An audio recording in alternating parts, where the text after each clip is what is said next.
Good morning, everybody. Hello, Brent. How are you doing this morning? All right. So this is going to be a morning of working on... We're going to do a new character today. We're going to work on Bennett, who is the character that... But I have forgotten where I put everything. It's getting complicated here because we're kind of... This is actually the most production that I have done in a very, very long time. So, it's actually really good. But it means that before, you used to be able to do this...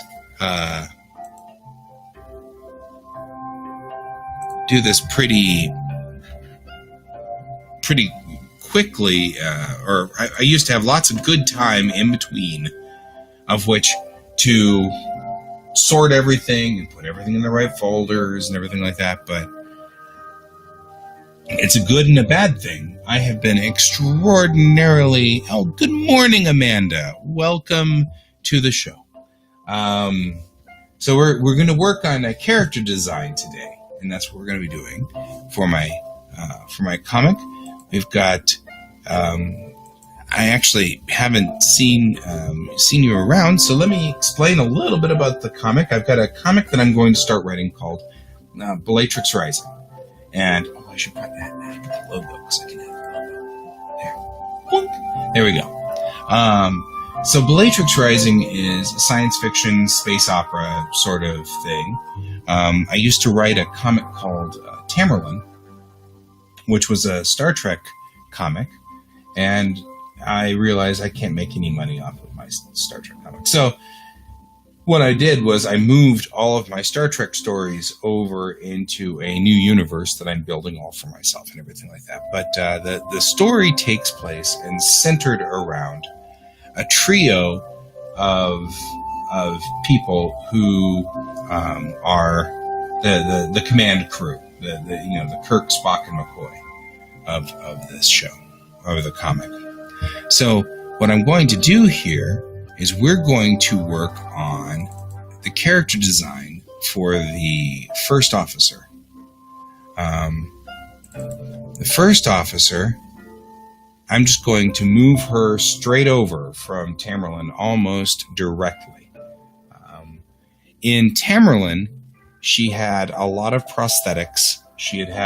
There was an accident, a space accident that occurred that damaged both of her arms and both of her legs and part of her brain. And so she lost an eye, she lost part of her brain was damaged, and she's got like artificial intelligence in her mind, and she has both arms and both legs were replaced, and her spine's been reinforced. So she's tall, and but part of this came from my captain is like 4'9" or 4'10" or something ridiculous, really, really tiny. And so I liked the idea of the captain being very short and very small and very petite, and the first officer being very big, mostly because Captain Chang can't fight at all. She's got zero fighting skill. That's not her bag. She's a tactician. So I'm looking through my character Bible here, which I wrote on all of the characters, because they all have new names for the story. I went on ahead and changed out everybody's names. So I kept, though, her first name, because she's Angelica Crane now instead of Angelica Bennett, which is fine. And that's really large.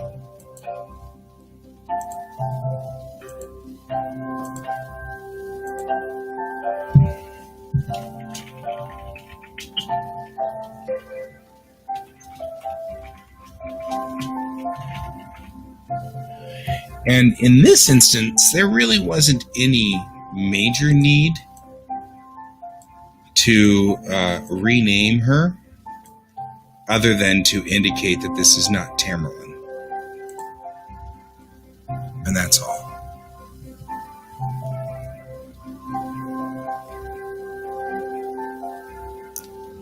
So that's a good question. That's actually a really good question. Everybody's computer is like 30 seconds behind. So you'll ask a question and I have to read it and then say something. So it's okay. Brent's like the old hand at that. He's gotten really good at the like asking questions and waiting thing, but it's all right. It's not your computer, it's Facebook. Facebook runs laggy. We don't know why. But so the answer really is that yes, the ultimate. I mean, I don't know if I would ever make an animation or a script or anything like that, but there's a lot of books that I'm planning because I had a ton of stories that were waiting in the wings for Tamerlane and never got published. So I'm going to put those out as part of this series. And I mean,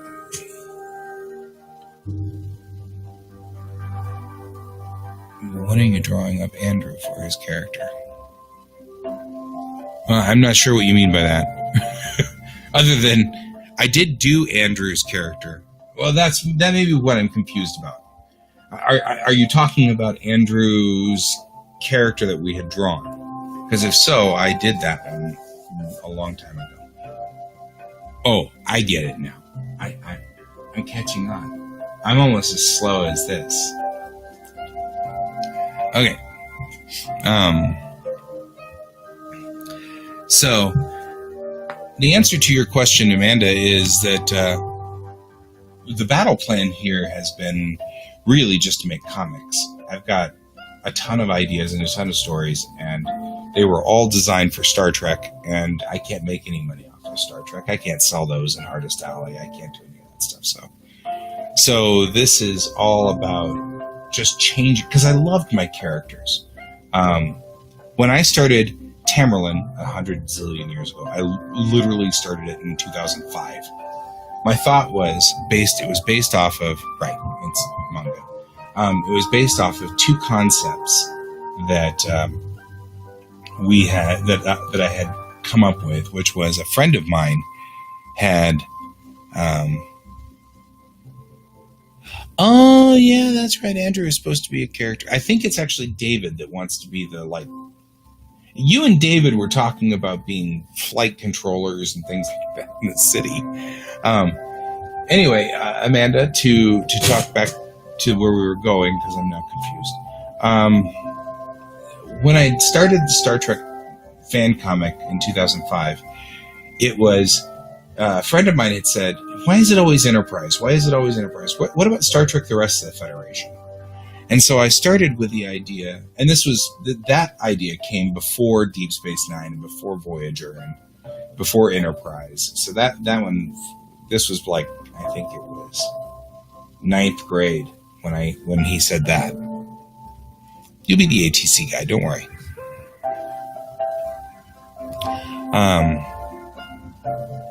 Yeah, I find it hard not to be self-critical too. I suffer from that. So the concept was born where this was going to be one of those off in the corner starships that nobody ever hears about, a tug or a scout or, some little ship. And then I said, if you look at this, if you flip the gender of everybody on the original series, then you end up with all women and one man. And I said, boy, that looks really awkwardly strange. And I said, that's an interesting statement to make about society. So I went on ahead and started doing up the story as the main three characters being female. So my Kirk and Spock and McCoy were women. And after all these years, they've become very interesting and varied characters. And so I wanted to keep those guys and move them over to Bellatrix Rising. So that's where we are on this story. I've kept them. The main character in this story now is effectively Julie Cochran, who was the main character in the first story. I've renamed her because I had to give her a different background, obviously. She can't be the great-great-great-granddaughter of Zephram Cochrane, which is Star Trek. I have to give her a completely different background now. So, in this story, Chang has grown up in... She grew up in a Chinese exclusionist place where a bunch of Chinese people moved to this planet and set up an exclusionist zone. So you could only be Chinese there, and that was it. And she got really aggravated and irritated with that and left her family behind. And so she's got a lot of stress between her and her sisters and brothers when she runs into them. Which I thought that's kind of cool. That gives me something else to work with the character. She's had one child, which died when the child was 8. So I've moved that directly over from Julie Cochran. Julie Cochran had one daughter, and the daughter died of a disease, and that was part of a story that was involved in the Tamerlane universe. And I'm just going to move that over because that was good. But one of the reasons that I wanted to move over to Bellatrix Rising was when I wrote Tamerlane, I didn't have kids. And so when I wrote Julie Cochran, as a parent who had lost a child, I didn't make her weird enough. I didn't make her crazy enough. I didn't make her orbit out of order. Now that I've got a kid, it's easier to look inside myself and say, what would I do? Where would I be if I lost my child? And the answer I get is a much more unstable me. So it's easier to impose that upon this version of Julie Cochran and make her a lot more unstable to begin with. So that's where I've moved. I'm using this opportunity to kind of reboot my characters a little bit. Give them a little more, a little bit more grit, because I think she needs more grit. And Chang, we can bring her up here. Go back to me and Tamerlane, and Bellatrix Rising. Chang. We need the new character sheets.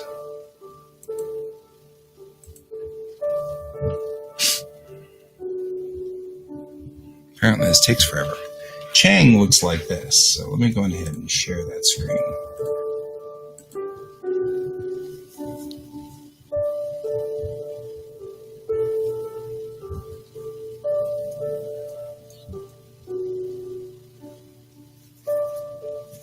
Right?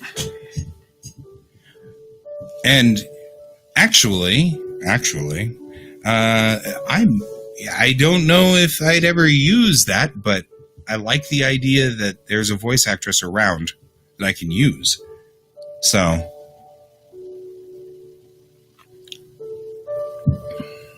okay, I absolutely would. Would there be an animation version of this? Probably, maybe. So yeah, Chang, Commander Chang is very short, very small. They did the little Chinese alcove, this environment forced them to stay. There's no genetic diversity. There wasn't a lot of genetic drift. So this is the main character. This is my captain, and she's in charge of the ship, the Kittiwake. And so there's her. Then we also have, if we go back, we just did Mayrel. Where did Mayrel go? Does anybody know where Mayrel went? No, nobody knows where Mayrel went. Okay, well, I'll figure it out. We also have Mayrel, who is we call her the point of view character, the vision character. So you see this character's point of view. Well, thank you. I appreciate that. So from that point of view, you've got sort of, where was I going with this? Meirel is what we call Deistati, which is a group of people who are effectively futuristic gypsies. They wander through space, and they live on these discarded old ships, and they don't interact much with the Unity or with the Confederacy, which are the two fighting cultures in this. So Meirel is like the POV character. We enter the story through her. So she's the one we're with at the very beginning of the story, and we stay with her through the story as sort of the point of view. Even though she's not the main character, she's sort of the one that we operate with. The third of the triumvirate. Oh, and Meirel's very she's very straight-laced. So she's also the straight man. So when Chang is being weird and bizarre, she's the one going, "What's wrong with you?" Which makes it kind of fun. So she's the straight man. She came from the engineer on Tamerlane, who was Brandy Ward. And Brandy Ward was the straight man entrance character for Tamerlane. The third of those is the one we're working on today. And that is Angie Crane, or Angelica Crane. And we're going to work on her today. That's what we're going to do. We give sort of a concept and an idea of what's going on here. So I'll share that screen over here. All right. So I'm going to bring up over here. Oh, I have character portraits as a folder. Where did I save Meirel's work? Oh, Meirel, I swear. She went somewhere.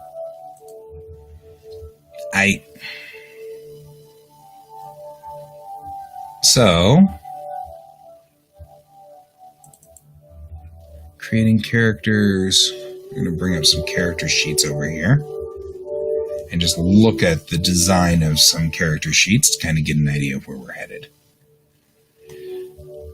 And character study. This is where I really want to be. So, we talk about character design and character study. We want to figure out what the character looks like. Oh, I love the fact that there's some of this is action lines, talking about action lines.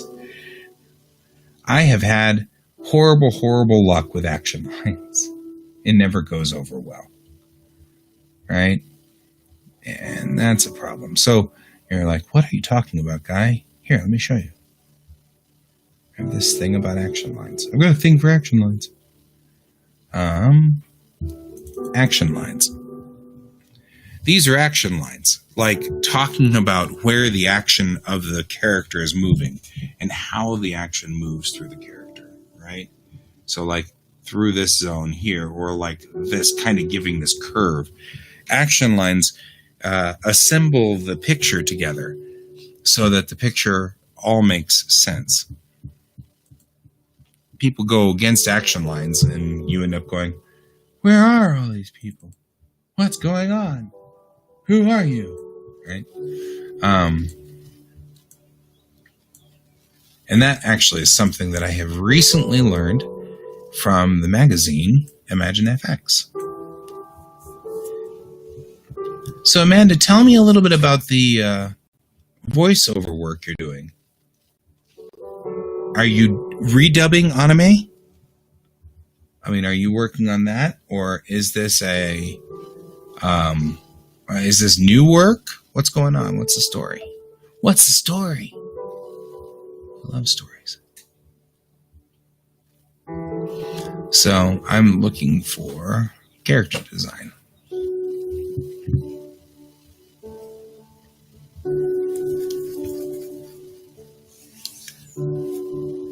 I actually really want to figure out hair. That's what I'm really after here is hair. Because my general operation of hair is not so good.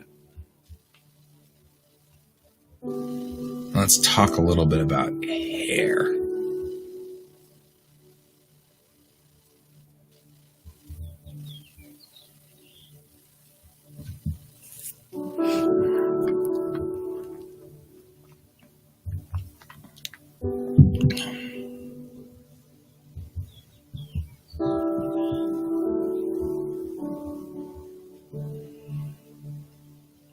You get to go into the closet. Yay. Well, I'm glad you're with me. I'm glad you're joining me for today. I really am.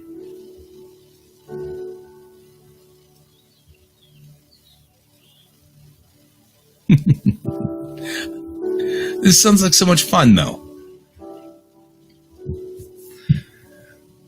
Okay. We're going to go in here. And one of the things we're going to do first is change my pencil. Right? Because we want a pencil that can sketch, right? So, I want to talk a little bit about where we're going on this one. So let's first get ourselves a blue pencil. We're going to just talk about this character here. So I'm setting up some guidelines of where this character is going to be, right? We'll get back to this in a minute. Hang on. Once again, my monitor has accumulated all of the dust in the universe. So I need to de-dust my monitor.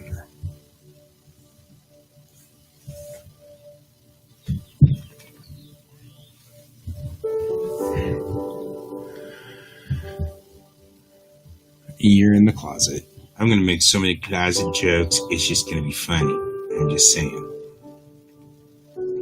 So this is a front view right here. We'll make this into the front view. And this will be the side view. And that way I can remember where we are. Then here is a 3/4. We'll have some kind of like screaming match or whatever. So we got to think about when we do these, we think about the character and what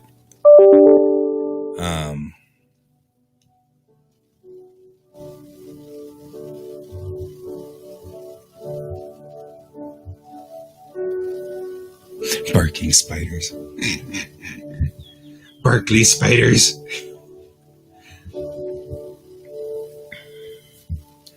It's totally off topic. That's all right, Andrew. It's all good, man.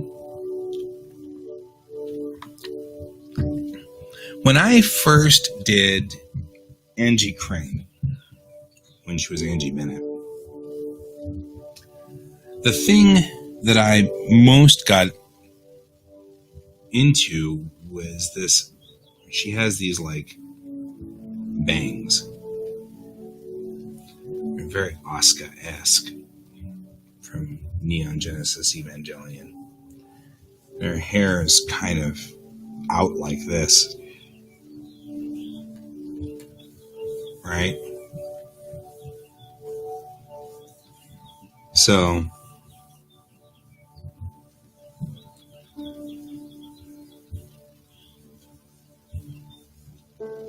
I kind of want her to have not sad eyes per se, but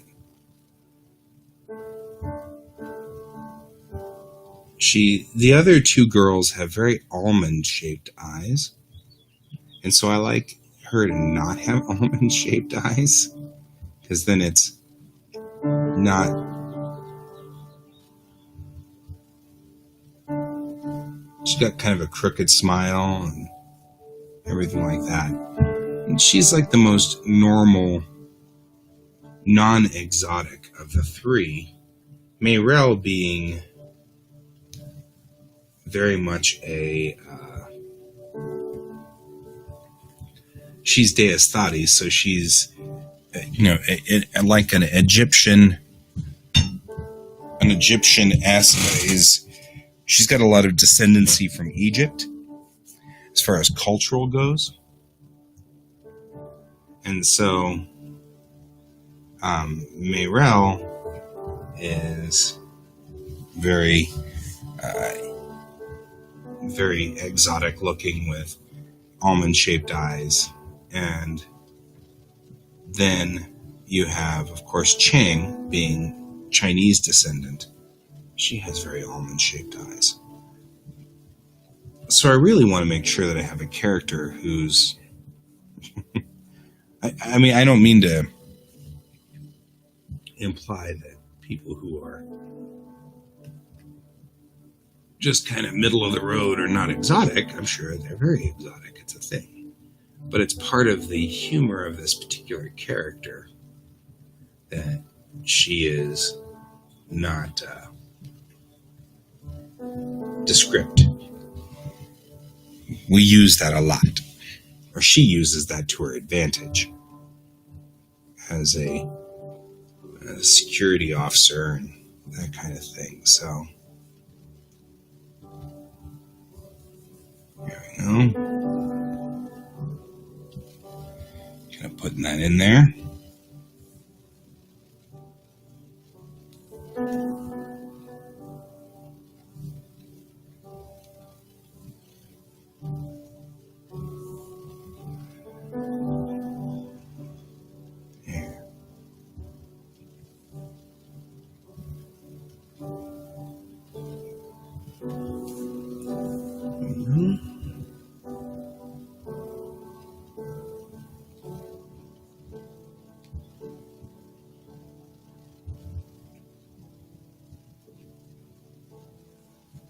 She's got kind of messy hair because she has sort of memory issues, and she spaces out and does kind of weird things as a character.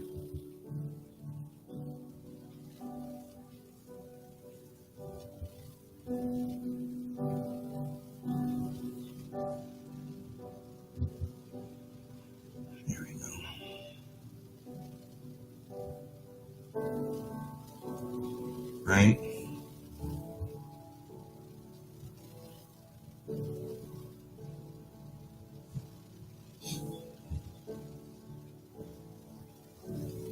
She actually kind of looks more like Ritsuko from Evangelion, in my opinion. Which, that might have been intentional 10 years ago or whatever.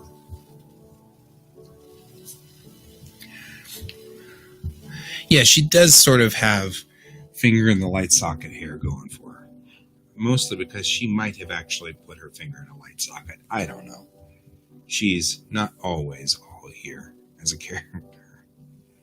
It's part of what the charm of the character. It's part of the charm. So, the other thing that's significant about her is the crazy eyes.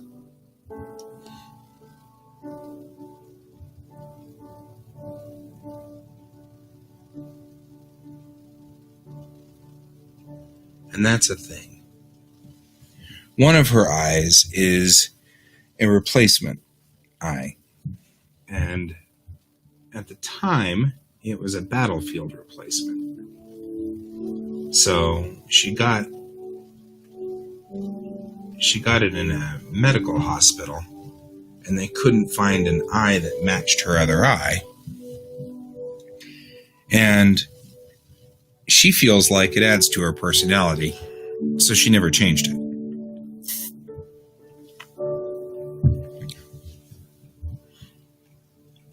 We are going to have to change her history, though, a little bit. Because in the original history between Chang and Bennett, when it was, or Bennett and Cochrane, when it was Bennett and Cochrane, Cochrane saved Bennett's life by beaming her out of space, effectively. Right? And so that's fine, but our transporters work differently here now. So they don't work the same as they did before.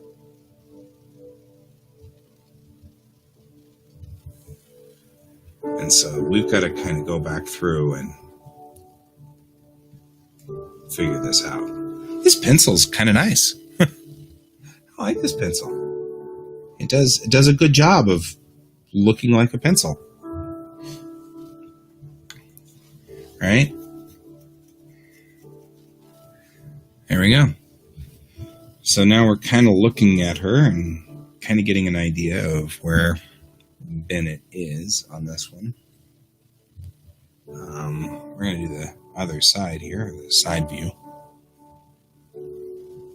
on this.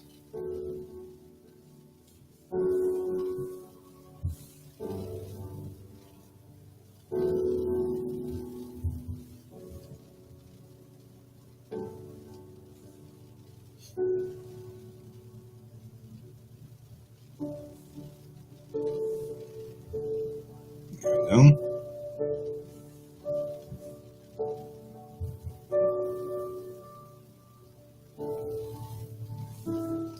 She has that little cat-like thing going for her.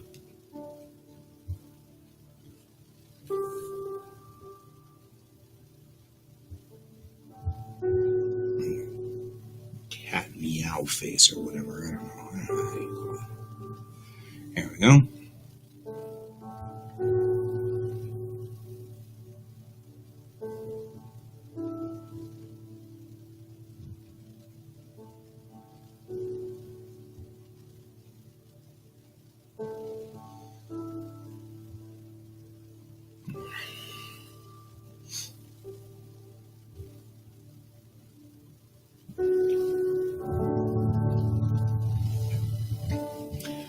And we're already making some mistakes. Yay! Welcome to the real world.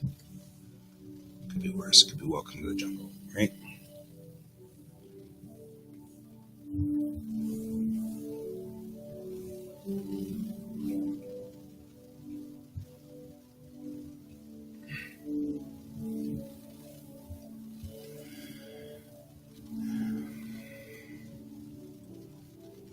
There we go. That. Then we'll just give her her signature sort of screwed up hair, right? Goes to right about here. Now the only thing is, good morning, Paul. We're working on character design this morning.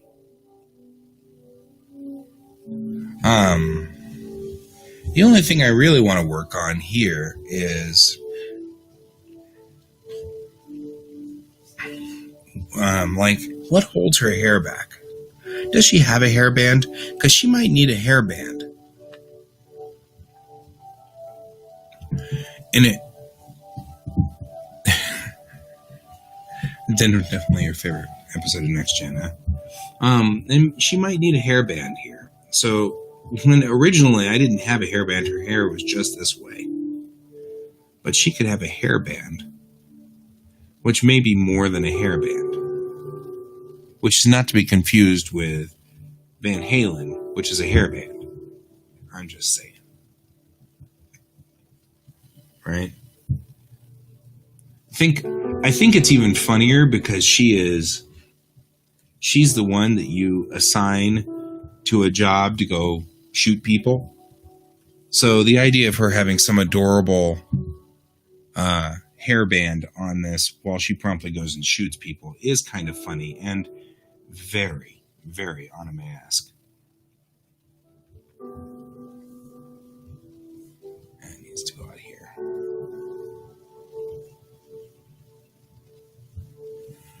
And Bennett can almost move over wholesale from where she was. I mean, there's really, other than we're going to have to come up with a new, I don't think I like that, a new concept for her.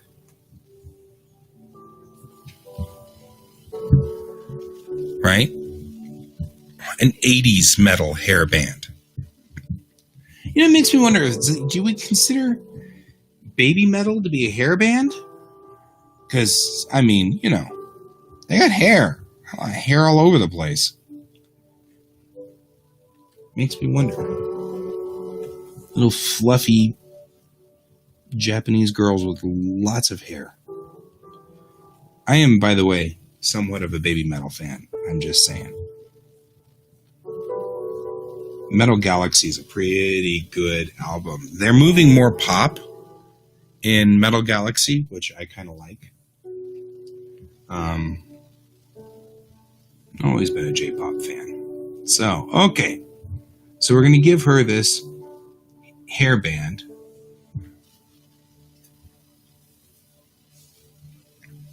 Yeah, I don't think we wear them. That's the other thing, right? And on the hairband, I think I'm going to do that. I'm going to just give some widgets on there to...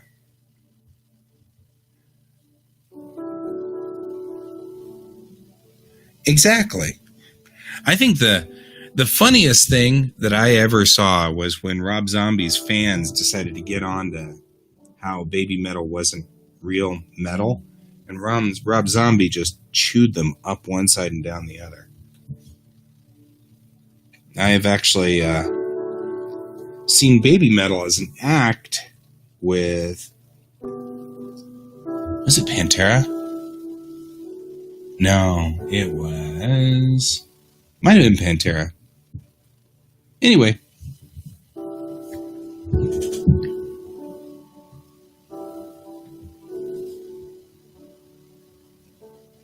You were in hair, Amanda? That's awesome, actually. I love that.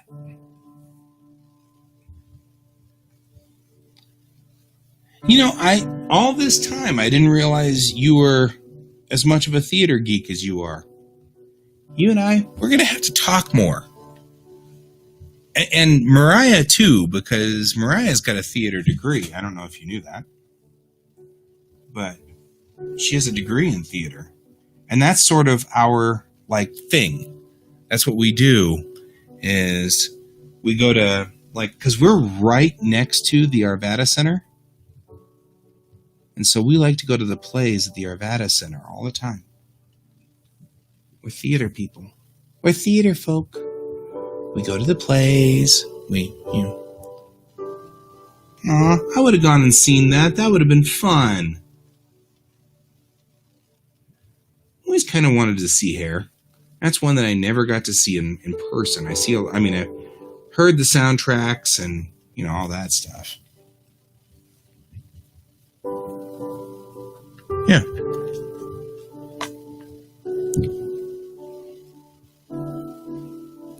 Like I said, still theater people. Still theater folk. Okay, so this side is her brown-eyed side. Let me make sure that we got that.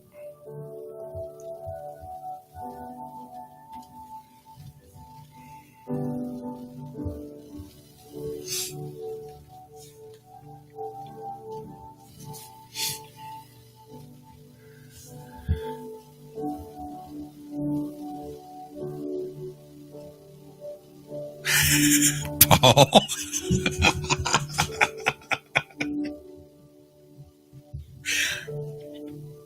You're saying that as time has gone on, you've seen less and less hair?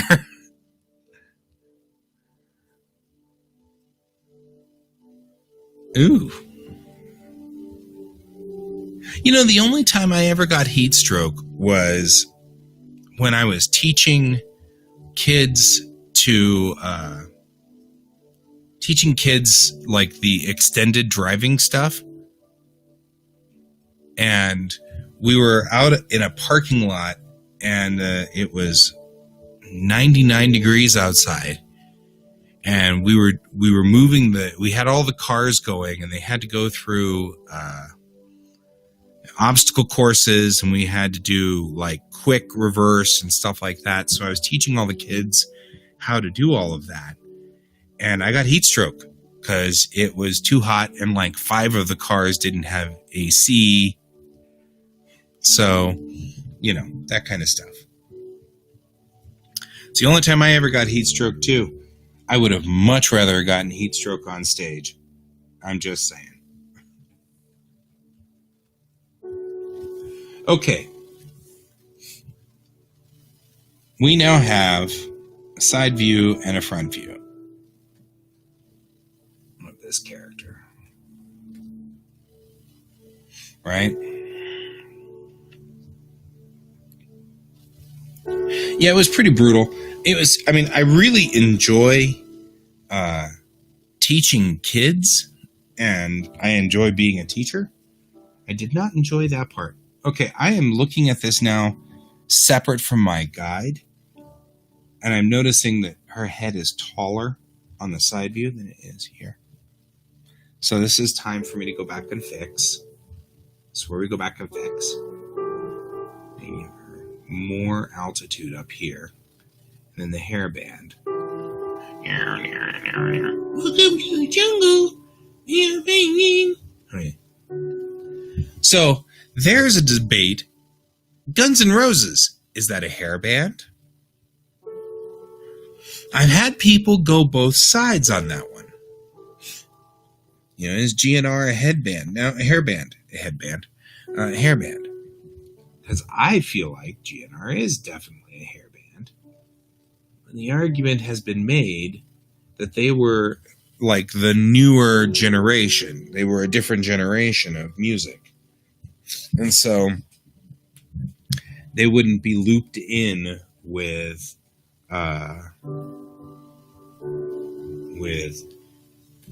what you'd get with, like, for example...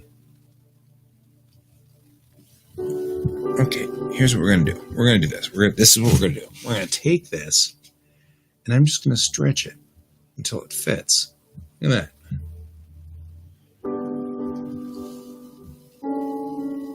There we go. Right? I kind of feel like that too. Like, why the long face? Crane. I guess her name's Crane now.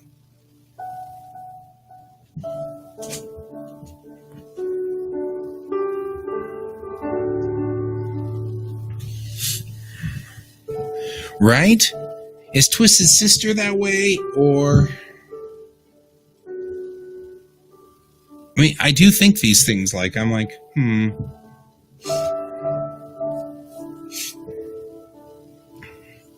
Okay, now we messed up her hair. Now we messed up her hair. You messed up her hair. Okay.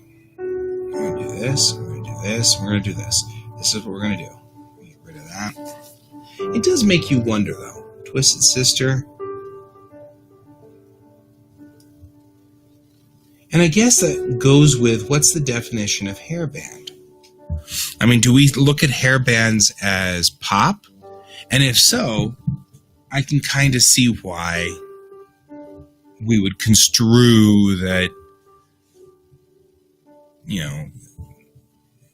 these aren't the same critters.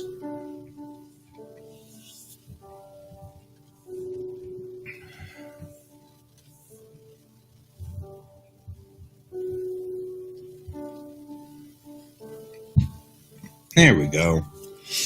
So now all I'm doing is one-to-one matching up all of the attributes of the face here so that they all line up on both sides.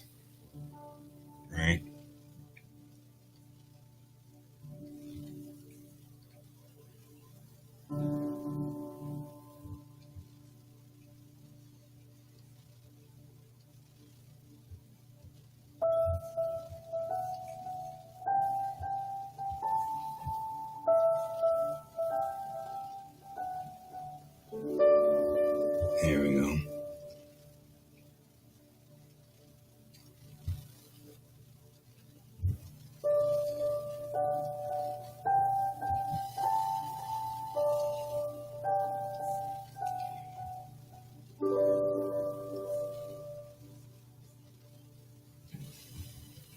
There we go.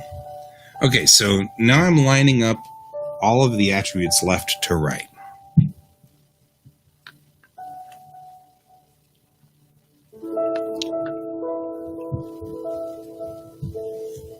Yeah.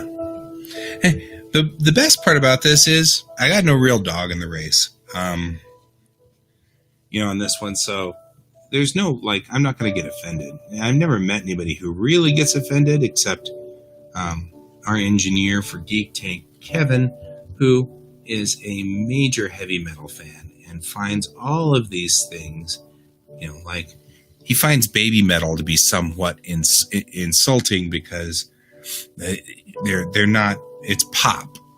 And so he feels like they're pop metal and they should stay in pop metal. But they're speed metal. I mean, they're really, really fast.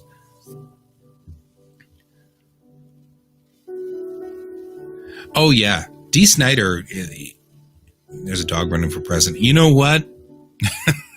I'm just saying. I'm not saying, but I'm saying. You know what I mean? Yeah, I know what I mean. You and me. Dog running for president. I feel like that's politics in a nutshell right there. That is totally politics in a nutshell.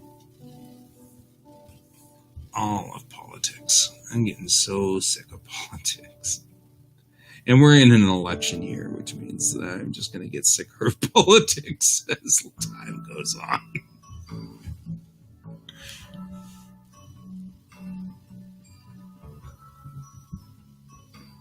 We're just saying.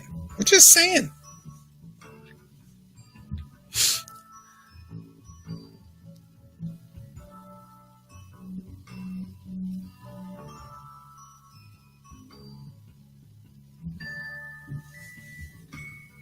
The only mayor I know is the mayor of Sheridan.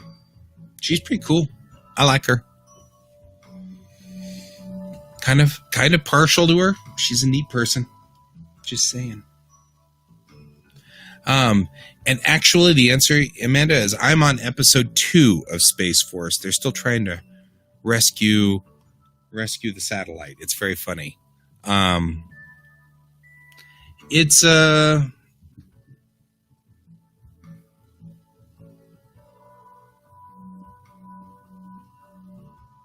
I don't know. I'm still trying to think about what I think about Space Force. There is a certain amount of dumb comedy that I don't appreciate. I like intelligent comedy, and Space Force, because it comes from The Office. The Office, I felt, was right on that borderline of where I'm like, really, and I know there are a lot of Office fans out there. And we got some great stuff. I mean, like, we got Star-Lord out of it, man. We got Star-Lord. But I still feel like, the train museum, So I used to take my kids driving by the train museum every day. And I kept thinking, I gotta go to the train museum. Every time I do that. It was really funny. And I mean kids and students. Yeah, and I don't mean to knock people who like The Office. I have a very peculiar taste when it comes to comedy. And I think a lot of it has to do with the fact that I was raised around actors and actresses all of my life. And some of those actors and actresses were really, really good comedians. And they would keep you rolling just sitting in our living room. And it was really funny. Will Ferrell is in that. And I almost had his name. Adam Sandler. Adam Sandler. I don't get it, man. I don't get it. I know there are people who love and adore those characters or those guys. And that's awesome. That is really cool. That said, there is a different vibe with Space Force.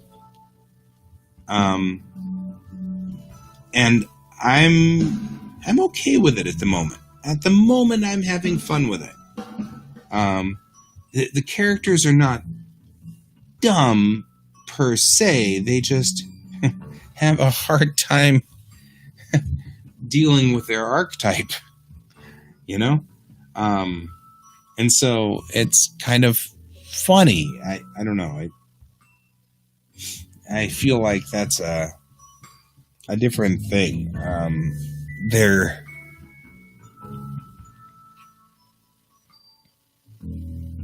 okay, I could see that. When he was younger, it was all penis jokes. And I'm like, well, I mean, let's be realistic here. All of us, we get into our 12-year-old mode, and penis jokes are funny. But they're only funny for so long. There's only so many poop jokes you can make before you're like, okay, well, I'm done. You know? And so I don't know. I mean, it's okay. I'm sure that he's fine. And again, I want to reiterate, I don't have any problem if other folks like Adam Sandler. It's not to say that you're not part of my team, you're not my family anymore, or anything like that. She has maybe too long of a neck. There we go. I still call you family, even if you're a fan of Adam Sandler. It's all good. There we go. Not quite so ridiculous. So, that's okay. It's all right. Moving right along here. Oh, God.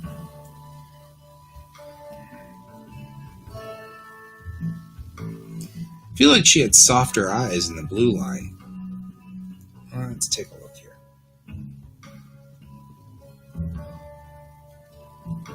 Right? Because I'm looking at this blue line here.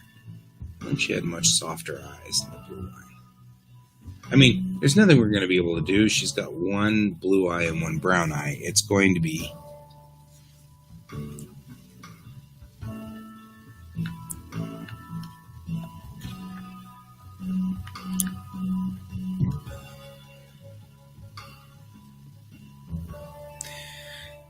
Yeah, I actually am finding the Steve and John dynamic to be entertaining and fascinating, but also prescient. There's a lot of the scientist versus the military thing, which has been an argument for bazillions of years.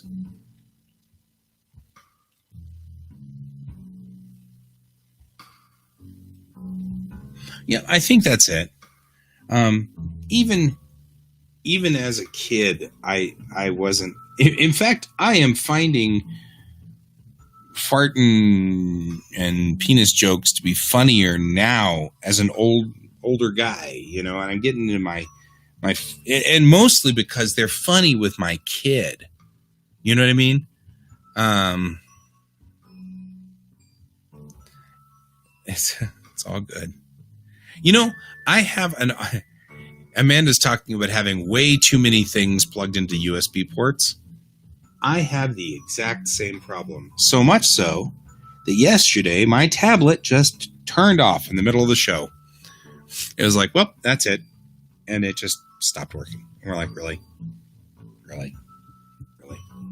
So, I want her eyes to be rounded more, or more like this. And I like this peak on the inside of the eye instead of the outside of the eye.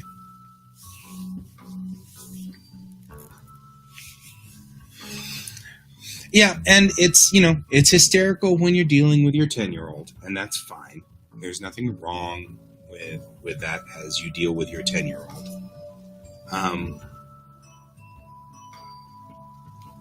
But, there's only so much of that humor I can take on my TV screen before I'm like, not as funny anymore. Okay, let's talk about some of the other things. Yeah, I do kind of feel like I liked the blue line better than I liked the pencil.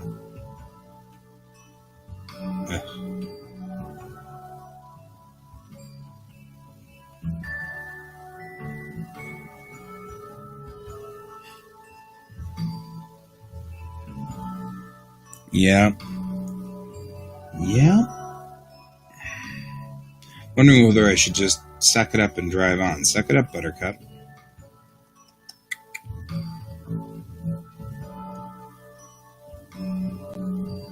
Really like the side view a whole lot.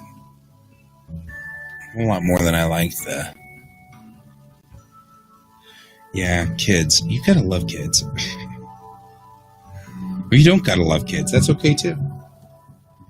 Okay, let's talk a little bit about putting her in action. Right? Let's put her in action here. What are the things that she would do if you were to put her in action?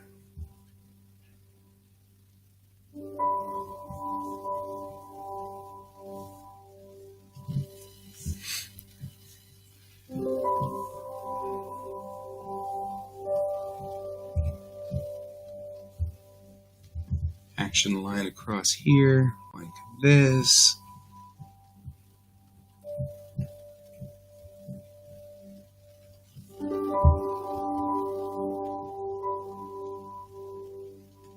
Maybe we'll make her terrified, or not terrified, but making some kind of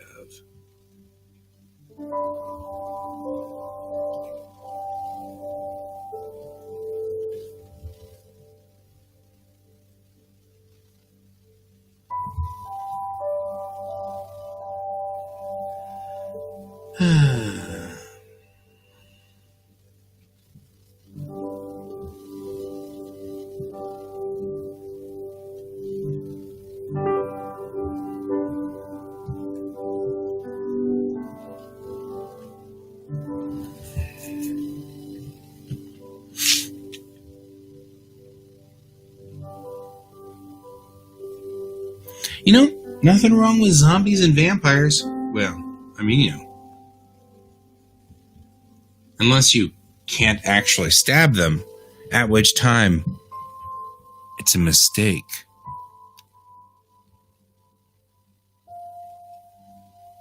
Okay.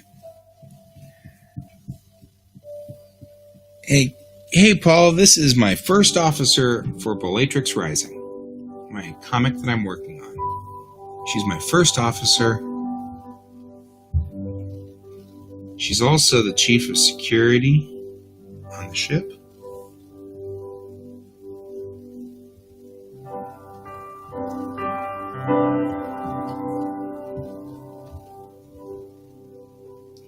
Which means that it's probably a viable thing to give her a weapon. Give her a service weapon.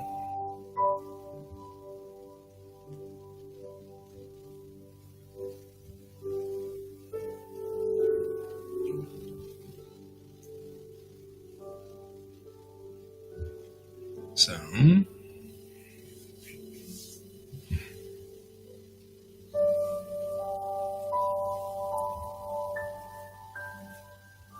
yeah. So we're doing character designs for the last of the characters who are. Let's go ahead and set this up like that. Go ahead.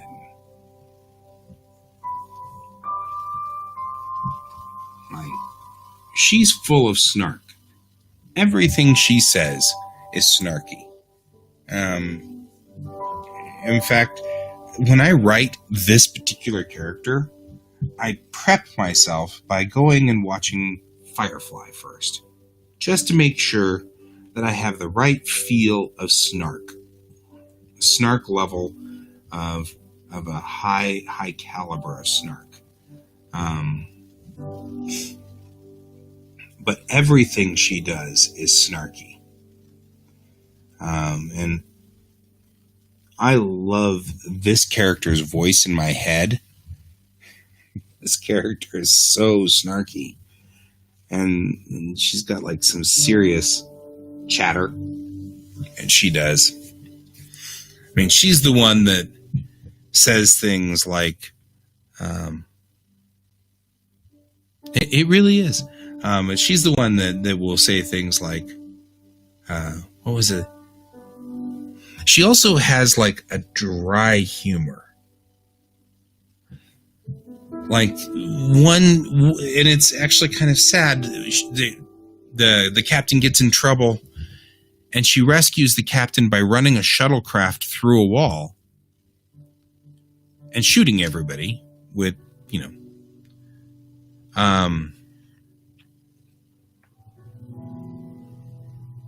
yeah, that's true. Putting the train job first was a bad idea. If you'd put out of gas first, we would have all been enamored. Usually whenever I show people Firefly, I go with out of gas. That's the first one I show them. Anyway, she runs the shuttlecraft through the wall, and Cochrane says, "Wow, you really know how to make an entrance." And she turns and looks at the shuttlecraft and looks back and goes, "Yeah, but nobody can use it until I can get the shuttlecraft out of it." She's that kind of snark. I mean, just high level. Just really, really, really snarky. So, a good snark picture here where she's like, "Yeah, but..."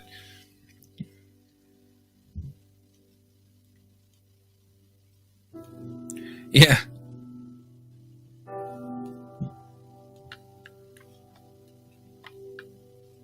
Well, that's what she says. "Yeah, but nobody can use it until I get the shuttlecraft out of it." Yeah, there you go. Lots of snark. This character has a ton of snark.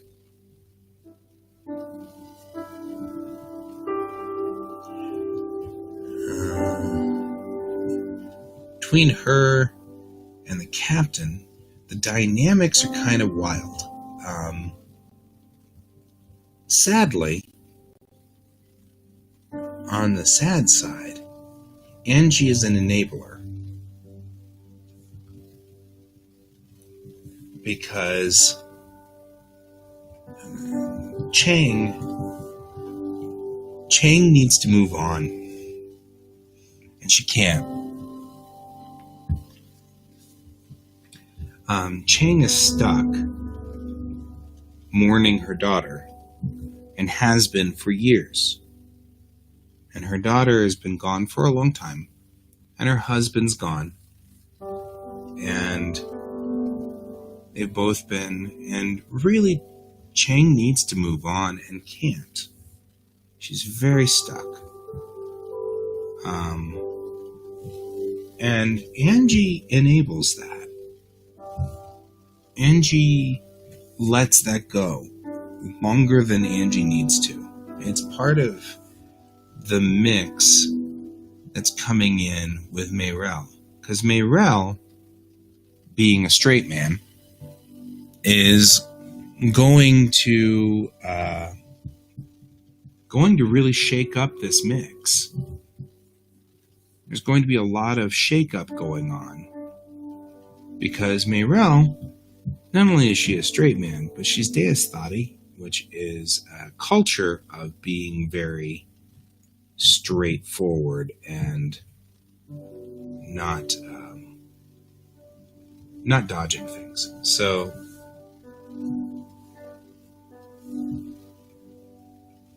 she's going to start pounding on Chang's not an inability to move on, and it's not going to make Chang comfortable.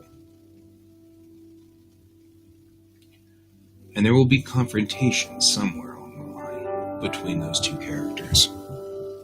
They're really going to have a tough time with one another. And Angie is going to have to figure out where she lies in this. Where does Angie fall in this fight? on the one hand, Angie knows instinctually that this needs to happen, that Chang needs to move on, and that Chang is stuck, and stuff like that. And we know that. And Angie knows that.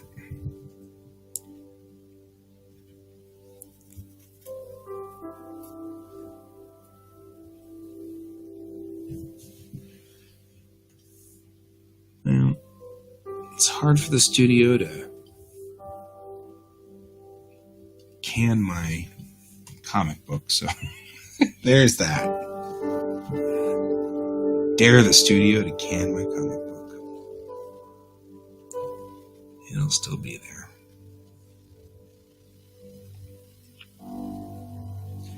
Dollhouse was awesome.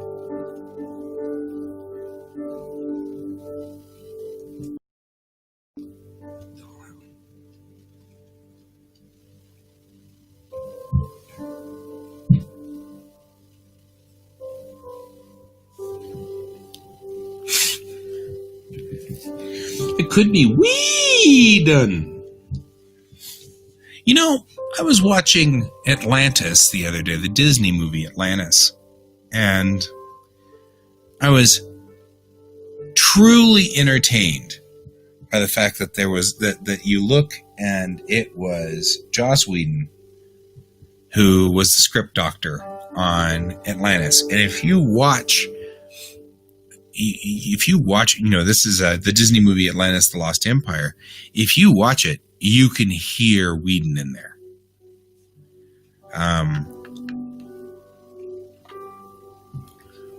Hey, we got 100 messages today on the Restream.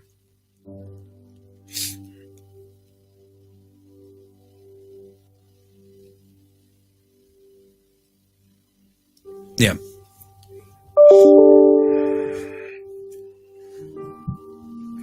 So, Brett, we still have not talked about what do the weapons in Bellatrix Rising do. But you know, I am suddenly all enamored with the idea of this like double-barreled square thing. I don't know what it does. I don't know why it's double-barreled and square. But it's double-barreled and square. And I think that looks cool. And I'm just saying. So I might have to figure out what that means. Why? Why are we at double-barreled and square? But that's okay.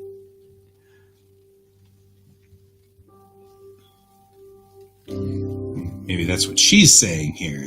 That's what she said. Is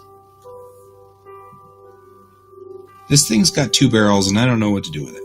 That's what she's saying right here. Except that's not really what Bennett says. She says, this thing's got 2 barrels and I can use both of them on you. That means double the shooty. That's more like what she would say. She's that way. There we go.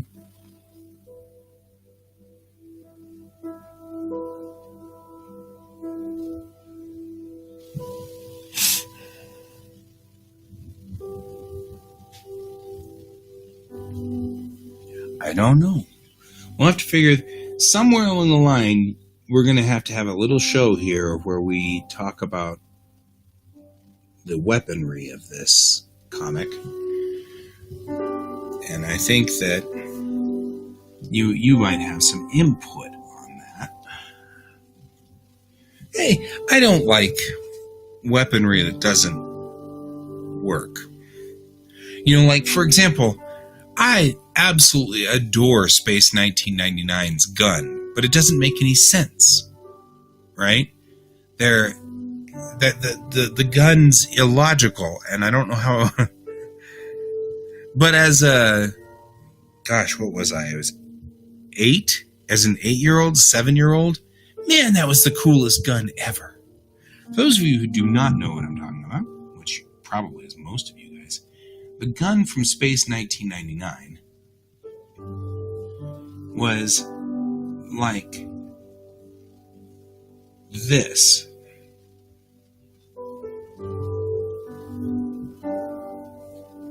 right? And it was way cool, but weirdly impractical. Right? So it's like, I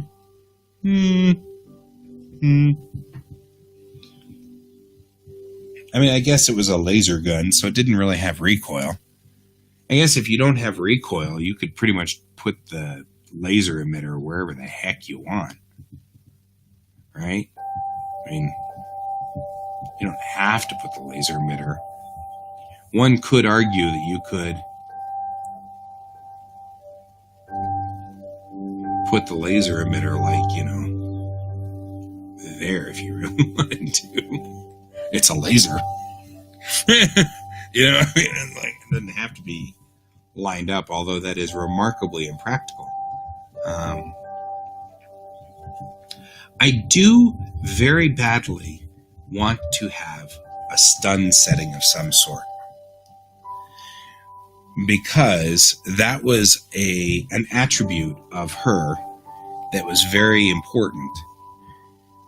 You know, she was notorious for just stunning everybody, right?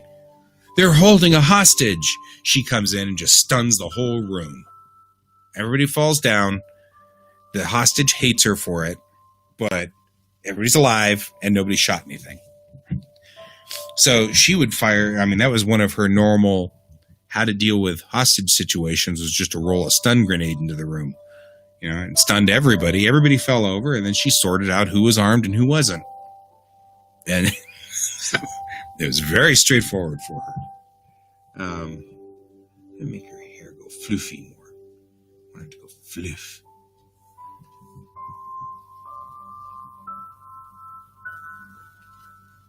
Right? I mean, this is one of the things that I feel like is not explored by Star Trek.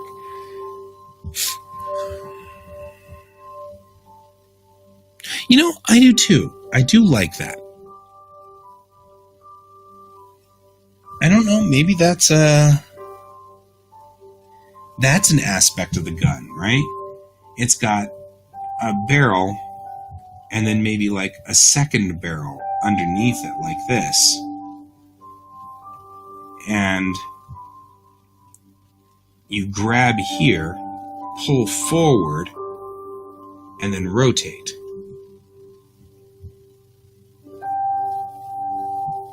And that locks the other barrel into the weapon, pointed backwards. And you can show that you're at non-lethal or lethal, right?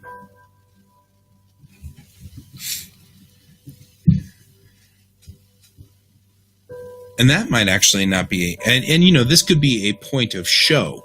Like, there's a reason why we do this. You can tell that you're being pointed at by a non-lethal weapon. That, you know, if you're almost like painting the nose of the gun orange, you know, it's non-lethal.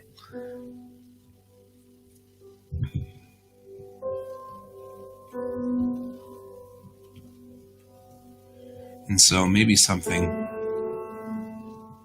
like this. Although, gosh, put a trigger guard right there, and you got the lethal side pointed right at your finger.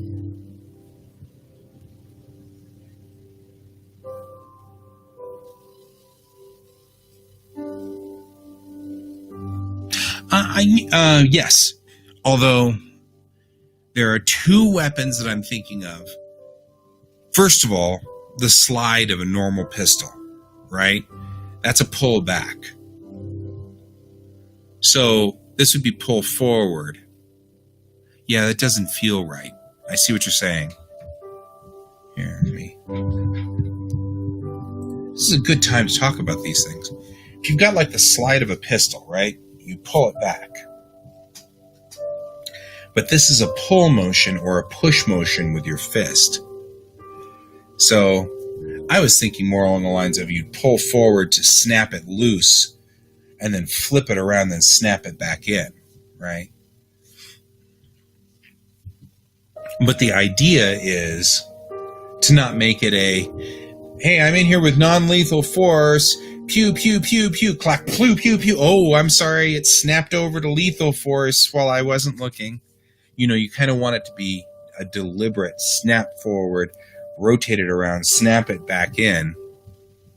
You're right, pull back isn't natural. And so, I mean, like, I'm actually kind of thinking intentionally making it an unnatural motion so you don't do it fast. It's something to think about. It's kind of a ponderable.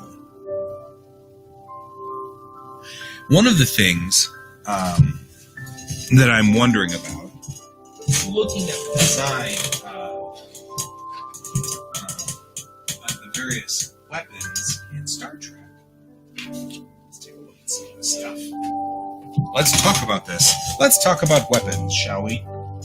We can talk about, like, the dolphin, right?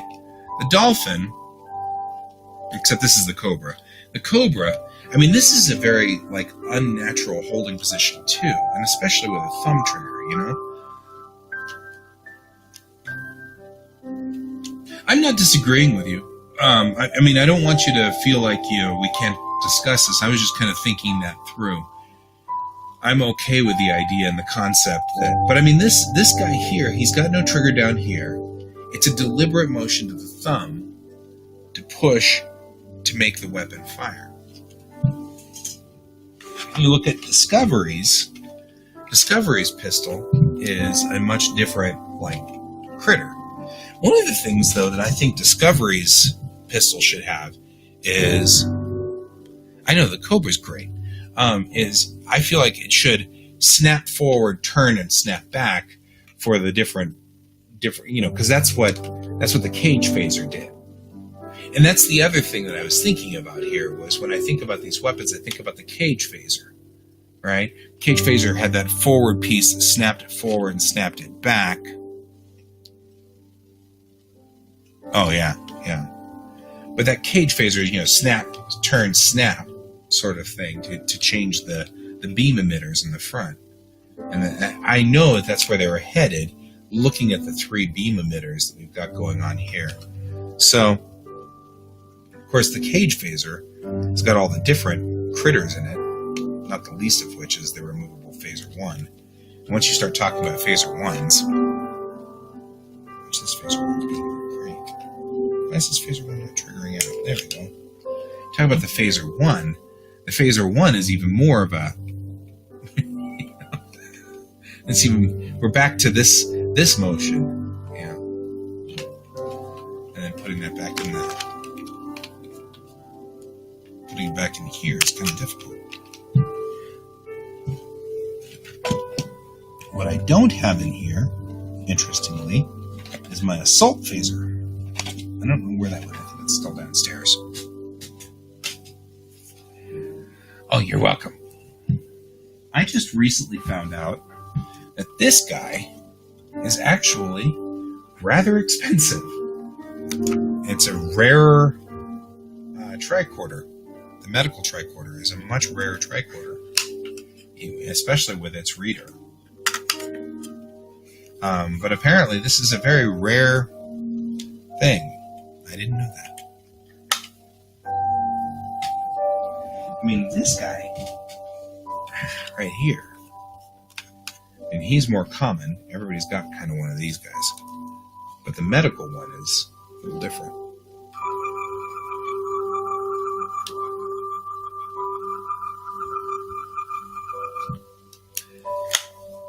Of course you do, man. And this is why we're buddies.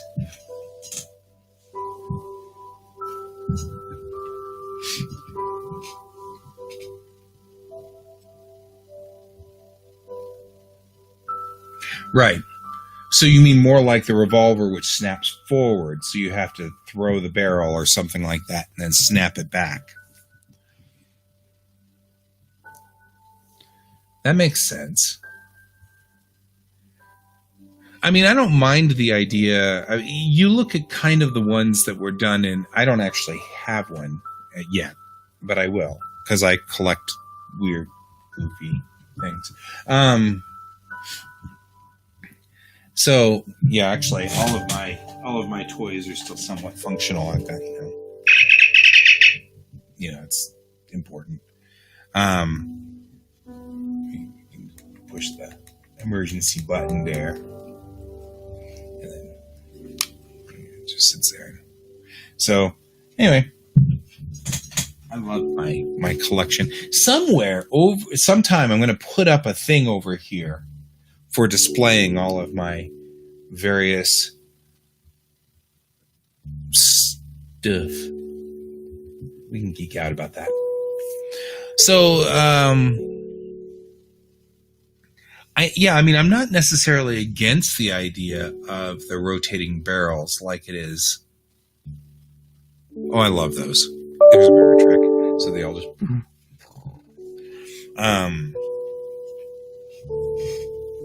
I don't necessarily have a problem with the idea of rotating barrels.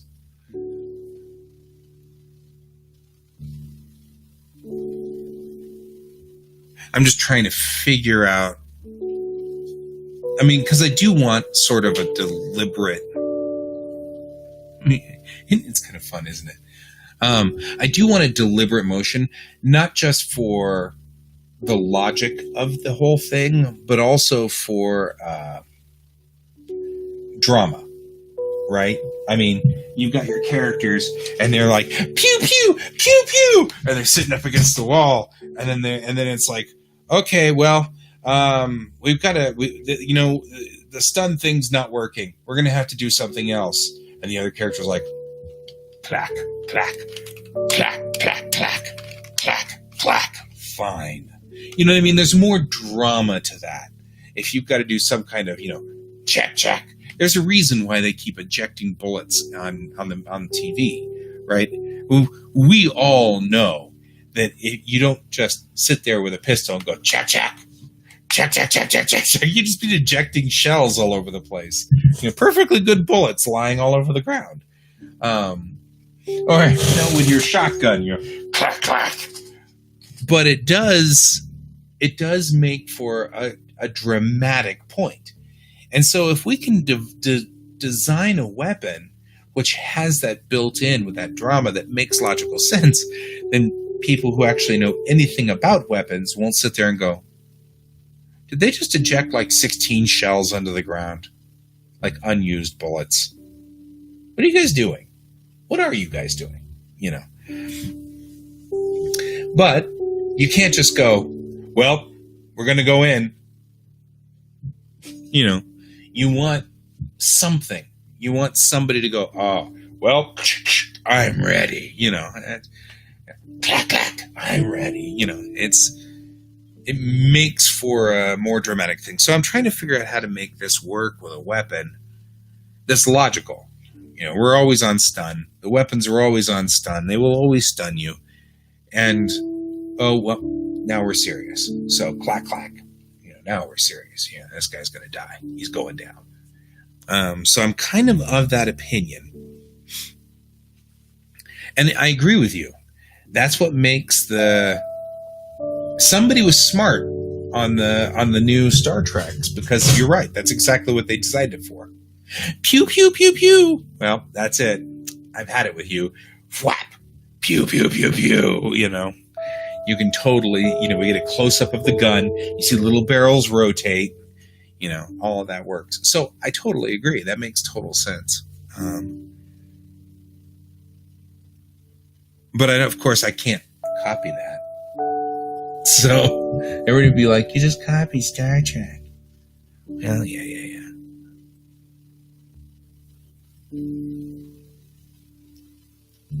Yep. Mm-hmm. Exactly. So since we're here and since we're up and close, Brent, let's just discuss this weapon, shall we? What I will do is let's start a new page though for it. Let's not use up our page for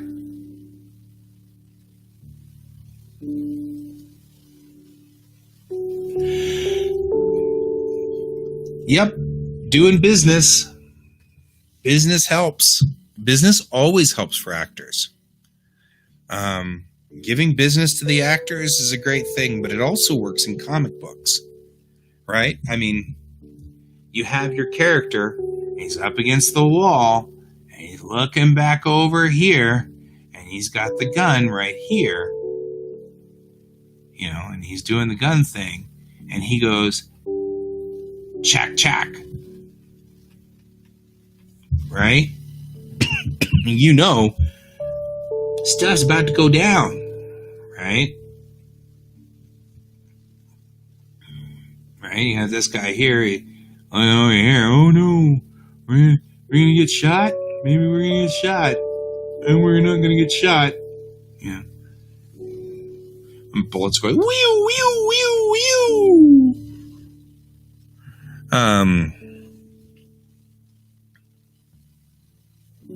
Yeah, that's why I'm actually on a different page over here. Is not take away from character design. And don't worry about it, Brent. This is something that's got to be done too. I think I'm pretty happy with her here. I mean, I'm liking this. I think her face is a little thin here, but other than that, I'm feeling like we're good. I mean, this definitely is her snarking while doing something.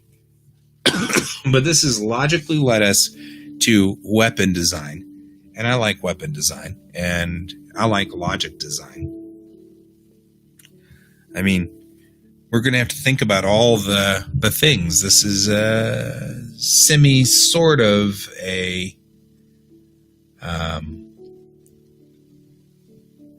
Star Trek knockoff.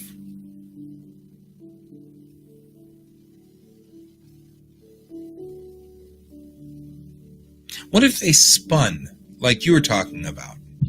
So, like, you have an upper barrel like this, and then the lower barrel like this, and they rotated around a core. And this barrel is non-lethal up here, and this barrel is lethal. And what essentially happens is this connects to your power source back here. So you spin it, and the lethal one's on the top.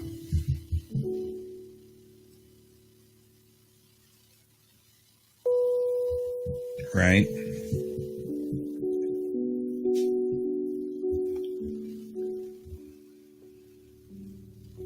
It's all right. Revolvers are cool. There's nothing wrong with a revolver. It works just fine. But then this way, from the side view,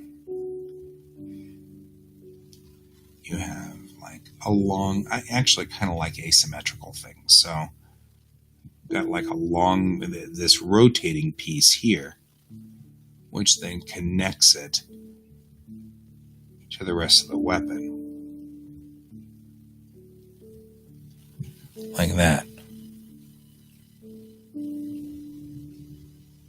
See? You and I are thinking the same here. You got like the short barrel is for your non-lethal stun setting, and the long barrel is for the lethal setting.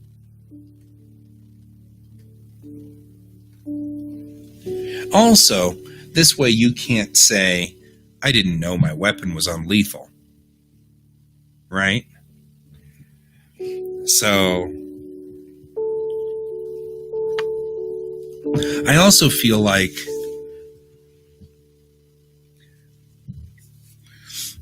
this might be, you know what? Let's also talk about this. What if it could extend? Right? Like this.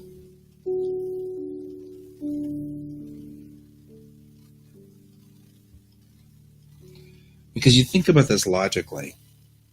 The extension on it would then be power level, right? And here's what I'm talking about. You've got kind of the revolver piece here, like this, and your stunner is underneath. So when it's in this mode, it extends out, and that gives it more power. That's what I was saying, is like it's still part of the grip here. Right?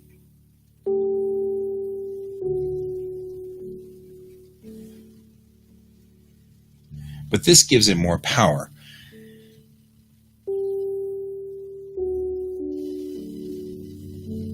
Well, and that's my thought, right?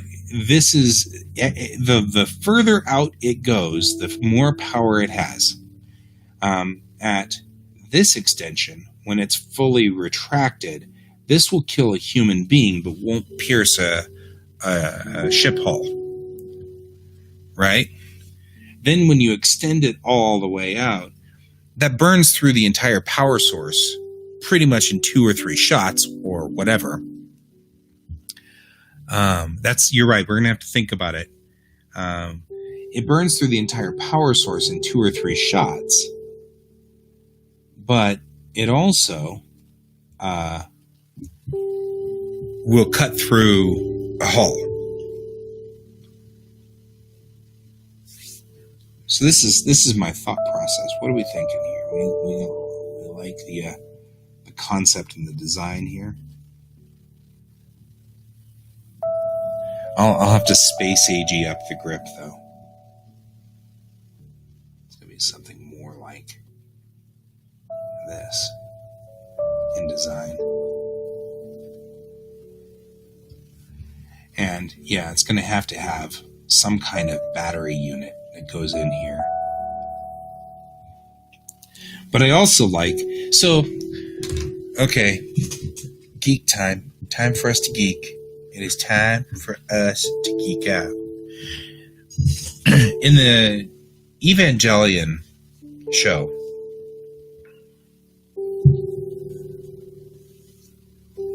I figure that the guns will automatically have touchpads that read DNA. I mean, we've almost got that technology now. 500 years from now, that's got to be like absolutely straight up. You know, everything will be that way. But let's talk about Evangelion.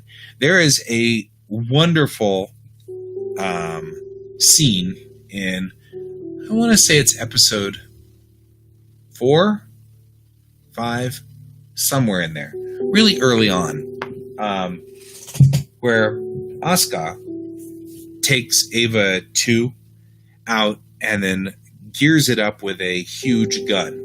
And the gun is massive. And it needs to be wired to the city's power grid. It's so massive, right? And so, you know, she fires the gun and then pulls back the chamber, and this huge canister goes ka-chung, and it's just smoldering, smoke everywhere. So much power went through that gun that, you know, when she had to fire again, that she pulls back on the chamber, and the round comes out, and it's this massive canister, you know, the size of a bus. It goes ka-boom, and it's smoldering and smoking, and it lands on the ground. You go, there's smoke everywhere, and it's just a horrible thing. So I kind of thought, you know, this gun would have the same thing. You know, if it's on non-lethal, you've got like 5,000 shots on the battery. You turn it to lethal, and you've got 10. You extend that barrel all the way out, and you have 1, and when you fire, that battery comes out of the bottom smoldering. I mean, it's just smoking, because that is serious. You've used up that entire battery unit. But it's also super dramatic. And it would make for a very entertaining... So it rotates. It'll spin across the barrel. It'll rotate this way. So you've got the top barrel and the bottom barrel, and you can go clack like this and switch it over. So it'll rotate this way across a pivot point right above the trigger. Right above the trigger guard. So you just clack, and then you can extend out that upper barrel as you need it. Wherever you want to go.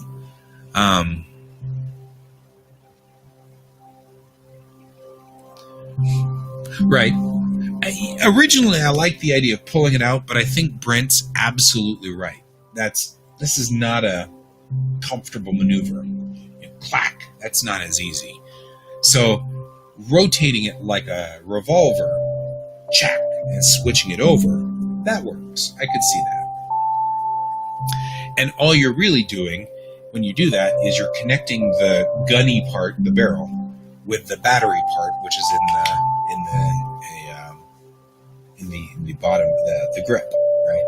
So when you switch it over, it switches this top part, which is connected to the battery, comes down at the bottom, which doesn't connect to the battery, and now you have the bottom part, which was not connected, now connected, so it just rotates over, and that connects the battery to the. I guess it's probably not a battery. It's probably something power source, a power cell of some sort. But then that would be, I can now imagine in a firefight with Bennett, and she just has a bunch of those batteries on her, and she's like, bam, bam, clack, clack, clack, bam, bam, and she's just like really going and shooty thingies, and she's just got the batteries just keep dropping out, and she slaps a new one in, and just bam, bam, bam, clack, clack, and that's dramatic. And that would certainly be more of what I would construe as, it's Bespin gas. You need more chest pain gas. But that, what do we think about that? Does that sound like a reasonable, dramatic? I mean, that fits the idea of a unique weapon that I've never seen before. It seems logical. We'll actually extend this guy out over here so he's even further out because we want him to be further out like this. And it's got a certain amount of drama to it. Right?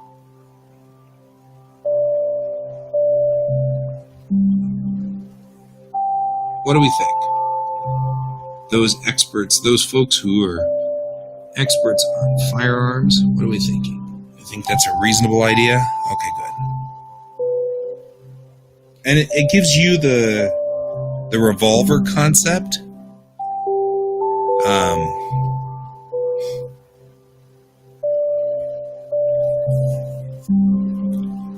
It gives that revolver concept you were talking about, which I agree with you. Revolvers do have a certain amount of drama to them. I feel like this guy's round and friendly, and this guy's, no, you don't want to mess with this, sort of. It's like, this is not the barrel you want to be looking down.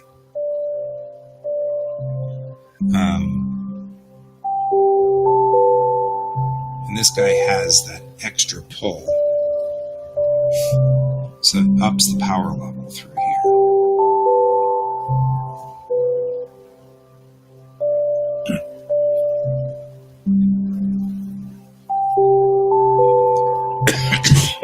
And I might pull these a little closer together, rather than having an obvious open gap there.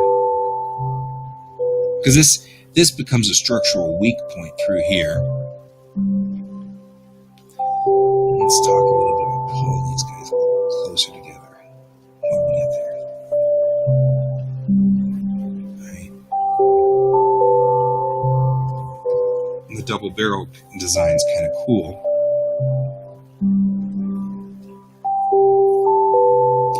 We can't afford to do that. It's got to be in line with the power source.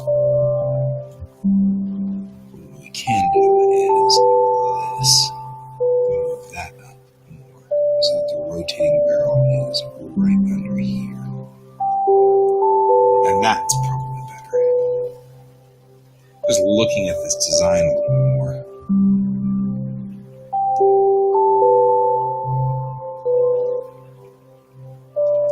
There.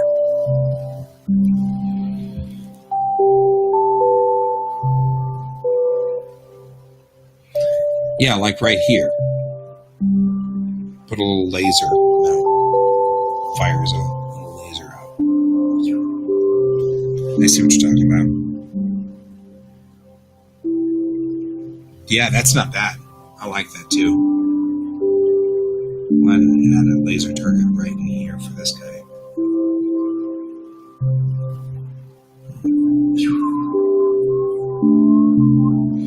Right?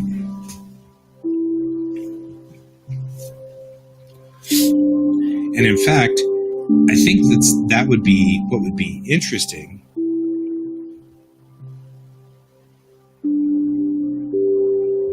Is on both sides of both of these guys would be the button to activate the laser.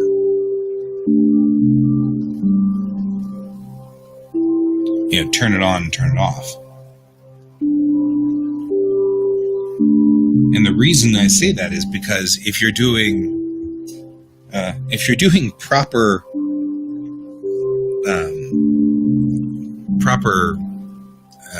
like the laser sight. If you're doing proper trigger discipline, then your finger should be to the side of the trigger, right? So you can, as you're holding it, you can just tap that button right there on the side, and it just taps and turns on the laser sight.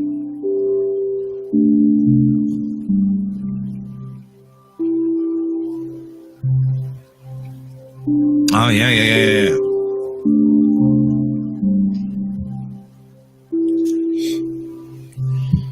And I do like Discovery's concept here, that they have this.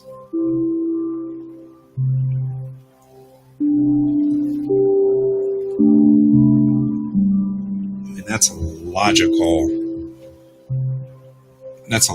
thing, too.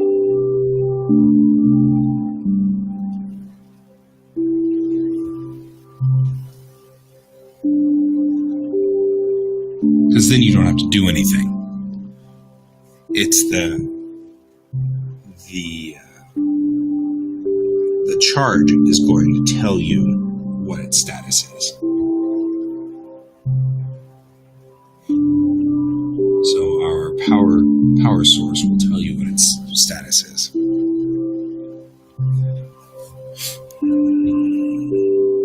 Yeah. So the idea is that, we've got kind of the wrong way going on here. But the idea is this is your laser sight trigger right here.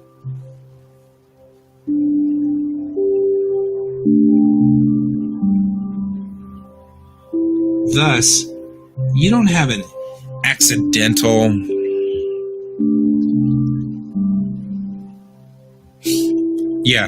and the rifles should very much use the same clips, would be my thought.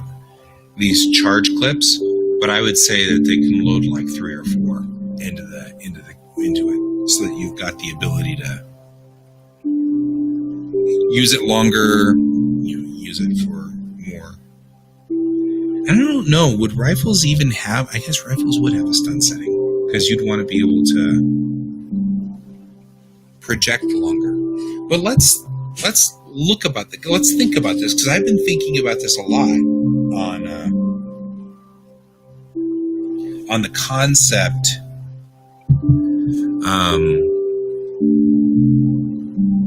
We're talking about the future.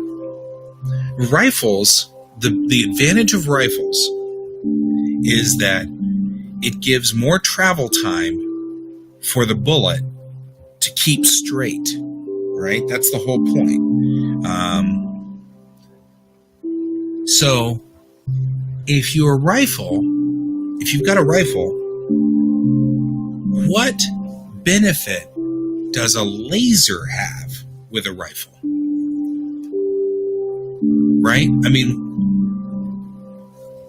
what's the benefit on that? The only thing I can think of is scope, right? The ability to see further. At which time, I don't know why we wouldn't just mount a scope on like a hot shoe right up here. Right? So let's think that through on the logic. More power. Yeah. More accuracy over longer distances. But I think with a laser,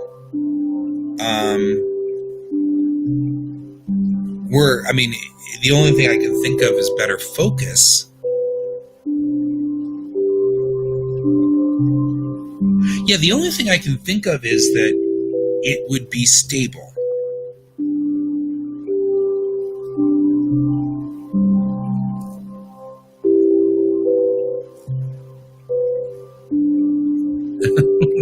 Sorry. So the reason I'm saying that is, rather than give us a different weapon, what if we had a rifle extension for stability? For example, we take this guy right here. Let's go get him straightened out. We have this guy right here.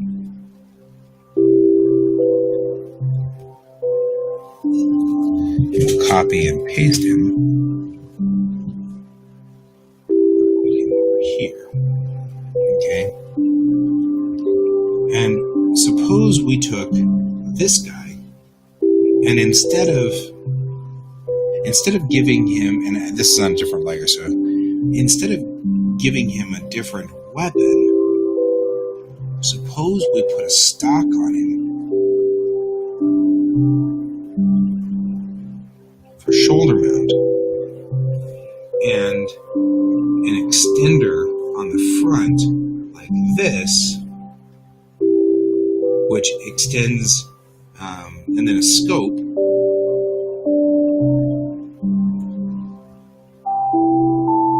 Right?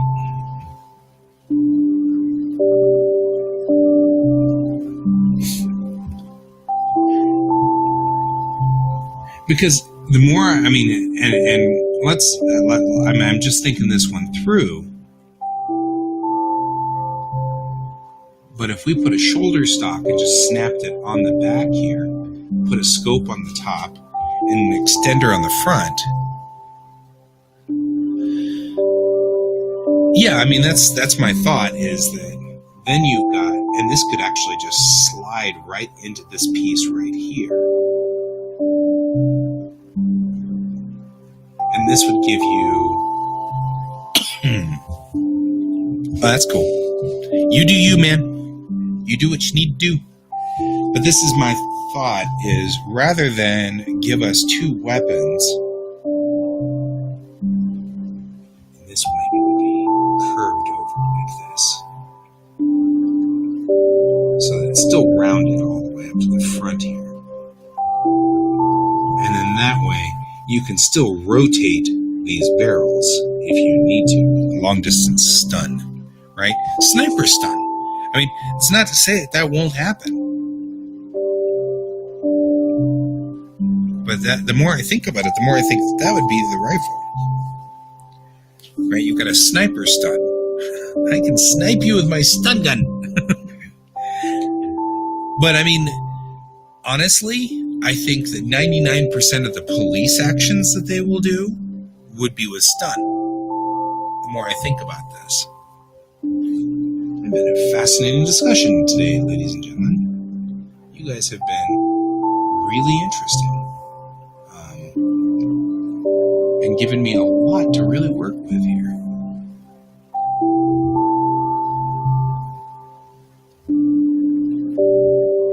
You are. But you'd be carrying extra parts anyway, right? If you had a rifle, carrying a rifle.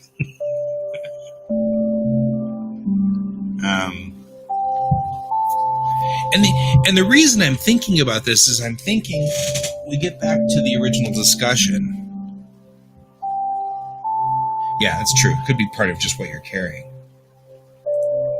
If we talk about this guy here, right?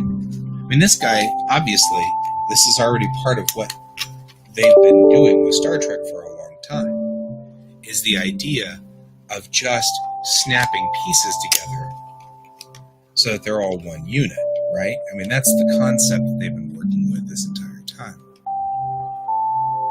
So the more I think about it, the more I think that they were kind of already on the concept of just modular design, even in yeah, me too. Yeah, me too. I really want to 3D print this. I'll model it and then we'll print it. And then the next time we're together, you can play with it. Because I gotta admit, any weapon that has sort of that modular feel, it's got a lot of business, right? I also feel like it needs the Discovery rifle or the Discovery pistol. I do too. I love this thing. This thing, that was one thing I loved to see about Discovery, was that this looks like and acts like the original series phaser. You're right, I could just send you the STL. But this looks like and feels like, but it's heftier. It's got a bigger stock, or a bigger grip. It's got a safety back here, which I find fascinating. And it's got a trigger safety, which I think is interesting. And of course, it's got the light that switches from blue to red. And yes, it's all business. I love this thing. This thing, it's got a rotating bar on the front here, although this is a 3D print. I want to go through and fix this so that this slides forward, turns, and rotates back like they had on the cage. I assume this is supposed to be the middle weapon between the cage phaser and our Type 1 phasers, right? That we got in the original series. But yeah, and then it's got like the bar graph here to show you what the power level on there. And it's got, safeties and triggers, and it feels like a real weapon. I mean, not like the phaser hasn't always felt perfectly comfortable in my hand as a long-standing Trekkie. So, we've got about 5 minutes left. I'm thinking, Brent and Amanda and Paul, I really appreciate all you guys being here and helping me think this through. And I agree with you, Brent. I will figure this all out, and then we will print the heck out of this thing. But I also feel like there should be a lever up here, and I was just going to talk about this. A lever right here of some sort that presses this in. This way and this way.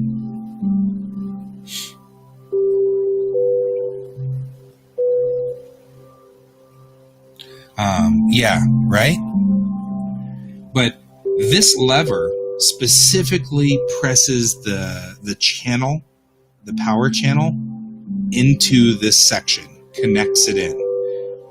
And that will keep us from just having a spinning, otherwise that chamber is just going to swing and spin around, right? It's not going to, it won't set in right. So, lightsaber is cool too.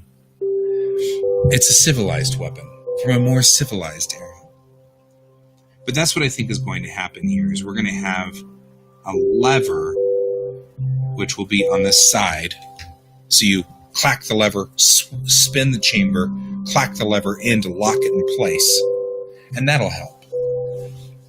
Man, if you look at the parts of this, though, we're going to have the underbarrel here, this piece, which has the rotation part that goes through the center there, and then the stunner barrel, like this, and this gun barrel has this groove on the side, because this part, which is much longer, is going to have to run with that groove.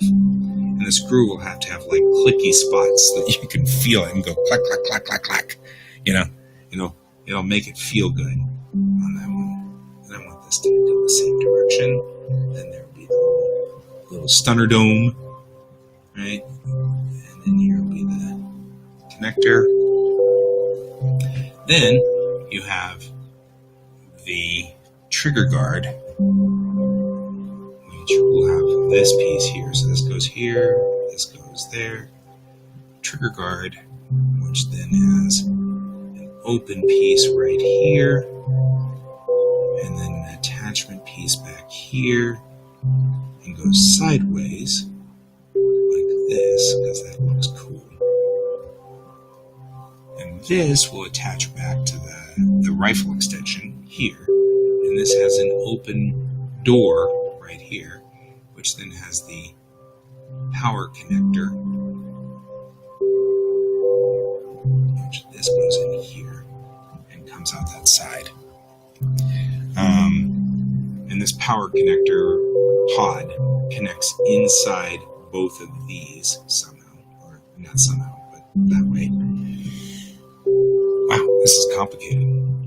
Then on the bottom piece here, make it look and be more comfortable. Then you have, of course, the power cell itself, which will be a different piece.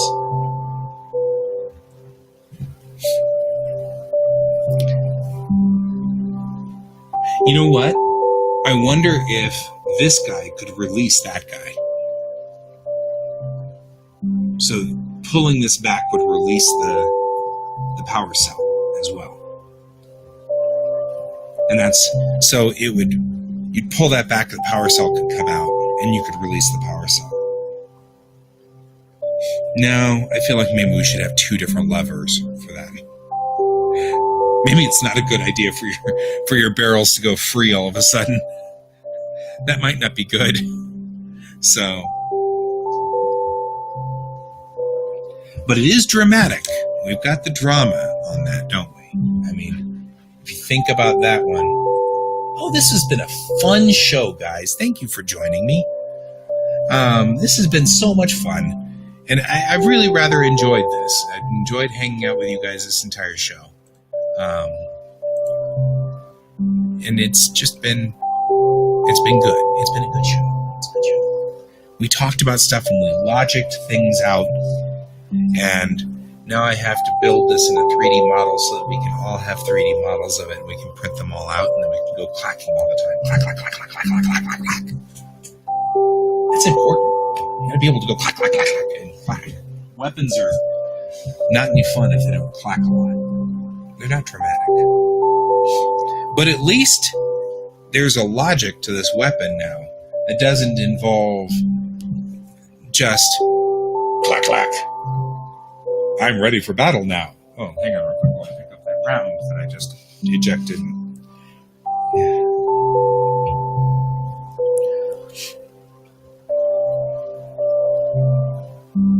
Yes. Right? Clacking. You're right. We'll have to have some other button to eject the clip. But there's a lot of clacking involved, and that's important. I gotta admit, though, that the power barrel on the top, where it just tick, tick, tick, tick, tick. I mean, that's just another one of those. You're getting serious, aren't you? Tick. How serious are you? Tick, tick, tick. The idea that it's like, at some point in time, you're ready to blow holes in the side of a ship. It goes from disintegrating a human being, or maybe even setting 1 is like disintegrating a cockroach, and then setting 9 is like blowing a hole in the side of the ship. But I do feel like variable power settings is critical on spacecraft lasers. That's a motorcycle. Well, okay, guys. Well, it has been, as always, a lot of fun. This has been a great show today. And I hope to see you again. I'll be here tomorrow. Same bat time, same bat channel. Tomorrow, I don't actually think that anybody can make the artist check-ins anymore. I think Raf's working all day and Pepper's working all day. So it's just going to be me doing artist check-ins for a while until we figure out what else to do. So, but either way, I'll be back tomorrow at 10 a.m. We may be working on this, or we may be working on client work. I haven't decided. Or it might be Animation Friday. Animation Friday was fascinating, but I think you guys were bored sick. So we'll have to come up with a better Animation Friday thing. I did figure out Character Animator. So we might spend a little bit of quality time with Character Animator tomorrow. Amanda, if you want to join me tomorrow at 10, that's the one where you're going to be fascinated. It is way too much fun for its own good. Character Animator is a riot. As an old animation guy, I have been having... My kid and I both have way too much fun with Character Animator. Anyway, it was wonderful having you guys here with me today. I hope to see you all again soon, and I will see many of you later. And thank you so much for your input on all this. This is a much more logical weapon than I had to begin with. Free Friday! Friday is free. You don't have to pay for it. This show you have to pay for. Tomorrow you don't have to. I'm just kidding. You don't have to pay at all. I'm free all the time. Anyway, it was wonderful having you all here. I'll see you all later. Bye-bye.